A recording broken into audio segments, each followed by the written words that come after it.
So ministry design, it can be used in any arena of life. In fact, I've been so surprised to see how it can affect something to do with family just as much as organizational life. See, the tools, the models, the frameworks, they're essential to understand what a leader or an organization or any given team or family is trying to do, and thus what they are not trying to do. It highlights the to-do list, the things that you want to get done, and the to-not-do list, the things that you don't want to do because maybe you don't have the time or the energy, attention, money. They're beyond your constraints, or they're not in the sweet spot of what the client, the beneficiary, the stakeholder might want. Ministry design helps us to get into the minds and hearts of those we're trying to reach and engage them the most. And it's imperative. In fact, some specifics under the thought of how imperative ministry design is.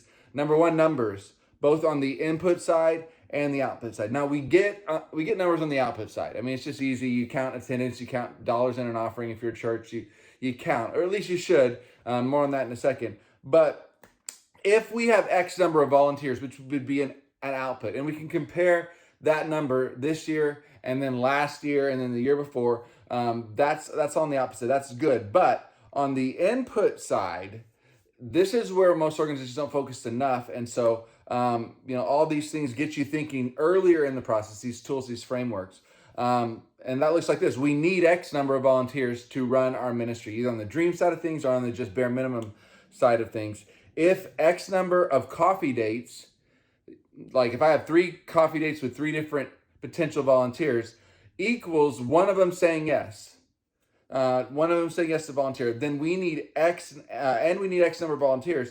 Then basically we can number the amount of coffee dates that we need to achieve the number of volunteers on the output side. The coffee date numbers are our input. We need 3 times more coffee date numbers than we need volunteers at the end of the day. And that is how inputs work. Healthy organizations focus just as much on the input side as they do on the output side. Ministry design, it pushes us to better understand the inputs. Now on the output sides, numbers really tell us how we're doing. They tell us the reality of how we're doing. To ignore them is to ignore reality. And that kind of brings us into the second thing that's imperative, and that's outcomes. Outcomes are ultimately the most important thing. We have to have outcomes in mind as we're designing for people, because ultimately life change and whatever the product beyond them just saying yes or signing up or giving their money or whatever it is that was the output is what we're after. What are we really trying to accomplish? Outcomes. What is the sweet spot of our unique wiring, vision, and calling and their unique need? That's outcome. And that's why we need to know the people that we're designing for. We need to imagine them. We need to put ourselves in their place. We need to design for them. Whether these be participants or volunteers, we need to know who they are. Limits of the design, because I'm just talking about why it's so imperative.